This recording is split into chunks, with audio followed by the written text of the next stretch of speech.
नमस्कार होम्योपैथिक मित्रों, मैं doctor Shyamal Kishore rationalise homeopathy के तहत स्वर्ण केसों की श्रृंखला के साथ एक नए केस के साथ उपस्थित हुआ हूँ।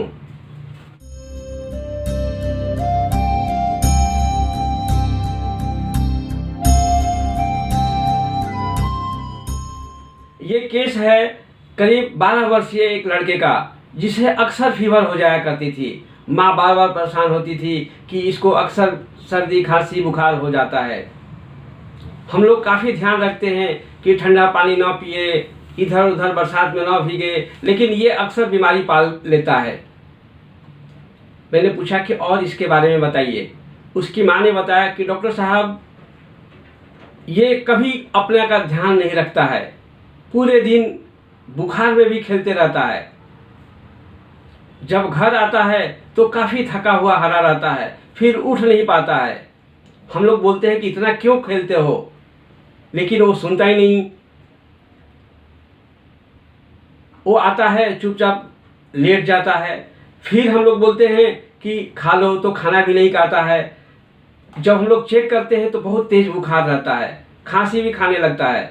मैं बोलता हूँ उठो कुछ खा लो, पर ये पड़े रहता है। और हम लोग ज़्यादा बोलेंगे तो रोने लगता है। कहता है कि आपको दिखता नहीं है कि मुझे कितनी तबीयत खराब है, मैं बीमार हूँ और आप लोगों को खाने की पड़ी है। मुझे चुपचाप अंधेरे में सोने दीजिए। वो चुपचाप अंधेरे में पड़े रहना चाहता है और नहीं चाहता है कि कोई उसे डिस्टर्ब करे। कोई बात भी करता है तो उसको अच्छा नहीं लगता है। और ये इसका एक बार का नहीं है, हर बार का है। जब तक इसके शरीर में ताकत रहती है खूब खेलता है, खूब मस्ती करता है, कभी स्थिर नहीं बैठता है। और ज़्यादा थक जाता है तो आकर के लेट जाता है। और जब लेट जाता है तो अपने आप को बिल्कुल शांत कर लेता है। हम छूने जाते हैं तो छूने भी नहीं देता है, बात भी करना नहीं चाहता है, चाहता है कि वो अंधेरे में पड़ा रहे। इसके पहले उसकी कई होम्योपैथिक डॉक्टरों की दवा चल चुकी थी, लेकिन ये बार बार होने वाली प्रवृत्ति नहीं जा रही थी। मैंने उसकी मानसिक अवस्था को थोड़ा ध्यान से समझने की कोशिश किया। आपको भी इस वीडियो को थोड़ा देर रोक करके इस केस की एनालिसिस करनी है।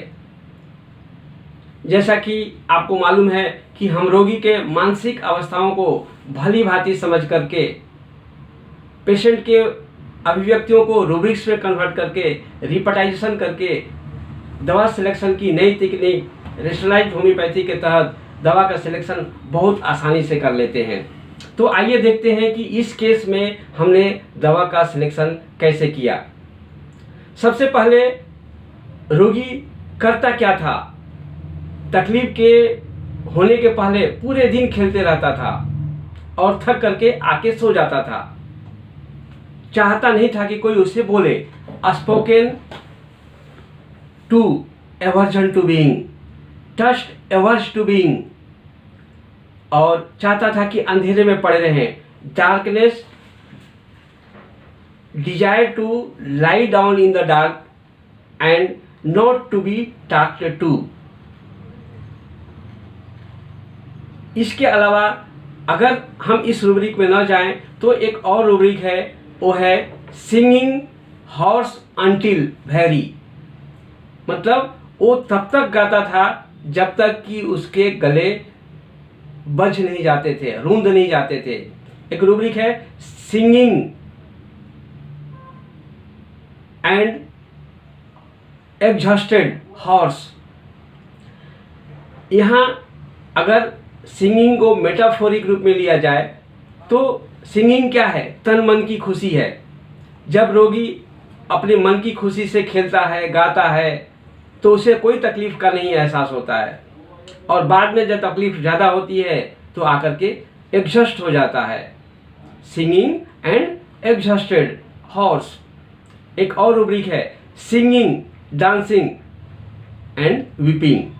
पहले खूब आनंद से गाता है, डांस करता है और बाद में आकर के रोता है। रोता है मतलब आकर के सो जाता है, थक जाता है और उसके बाद वो बीमार हो जाता है।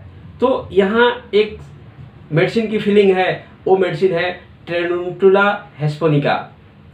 टैरेंटुला हेस्पोनिका दिए जाने के बाद से उसकी बार बार होने की ये प्रवृत्ति थी, बीमार होने की प्रवृत्ति थी, वो बिल्कुल ठीक हो गया। इस तरह से किसी भी मेडिसिन की अनेकों अवस्थाएं होती है और हर एक मेडिसिन की हर एक अवस्थाएं किसी एक मेडिसिन में, एक पेशेंट में एक साथ नहीं होती है। इसके लिए हमने अपनी पुस्तक व्यवहारिक होम्योपैथी में हर एक मेडिसिन के अलग अलग अवस्थाओं को काफ़ी विस्तार से समझाने की कोशिश किया है। आशा है ये वीडियो आपको काफ़ी अच्छा लगा होगा। लाइक कीजिए और अभी तक आपने चैनल सब्सक्राइब नहीं किया है तो सब्सक्राइब कीजिए। धन्यवाद।